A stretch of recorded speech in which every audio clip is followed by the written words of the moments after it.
33 में क्या सीमा है?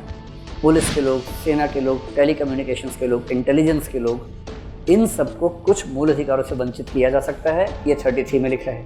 आज हम बात करेंगे भारतीय संविधान के अनुच्छेद 33 के बारे में, जो हमारे बुनियादी अधिकारों से जुड़ा हुआ है। तो चलिए जानते हैं अनुच्छेद 33 का मतलब और इसके महत्व को। और इसी के बेस पर Indian army act, Indian navy act, Indian air force act, Delhi police act, ये सारे एक्ट इसी के बेस पर बने। और इन सब लोगों को आर्टिकल 19 से वंचित किया गया है, जिसमें समूह बनाने की स्वाधीनता, गुट बनाने की स्वाधीनता, वो सब रोक दी गई है इन सब की। क्या है अनुच्छेद 33?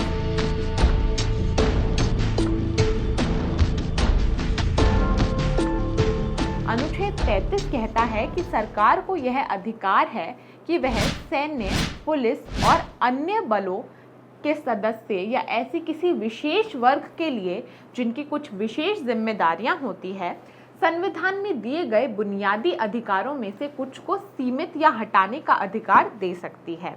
सरल भाषा में कहें तो अगर देश की सुरक्षा या सार्वजनिक व्यवस्था के लिए जरूरी हो तो सरकार इन लोगों के बुनियादी अधिकारों को थोड़ी सीमित कर सकती है। क्यों जरूरी है अनुच्छेद 33? हमारे देश में जब भी कोई आपातकालीन स्थिति होती है, जैसे युद्ध या आतंकी हमला, तो सेना, पुलिस और अन्य बलों को पूरी तरह से काम करने के लिए कुछ अधिकारों की छूट देना जरूरी हो सकता है।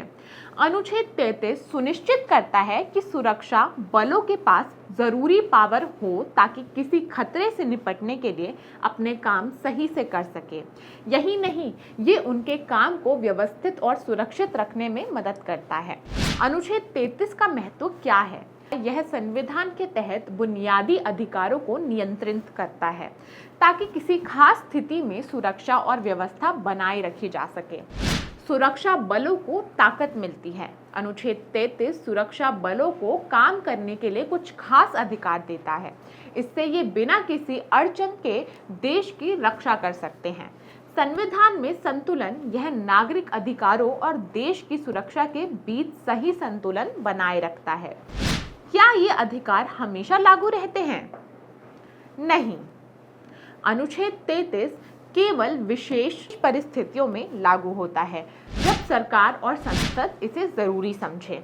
यह अधिकार केवल सैन्य, पुलिस और अन्य बलों तक सीमित है जो अपने कर्तव्यों का पालन करते हैं। क्या इसके खिलाफ कोई अपील हो सकती है? नहीं, क्योंकि यह सुनवाई के बाहर होता है।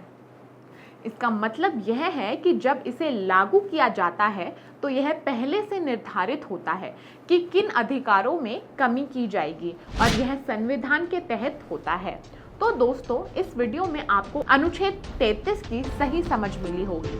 अगर आपको हमारी वीडियो पसंद आए तो लाइक करें, शेयर करें और हमारे चैनल को सब्सक्राइब करना ना भूलें। ऐसी और जानकारी के लिए जुड़े रहें हमारे साथ। मिलते हैं अगली वीडियो में, तब तक के लिए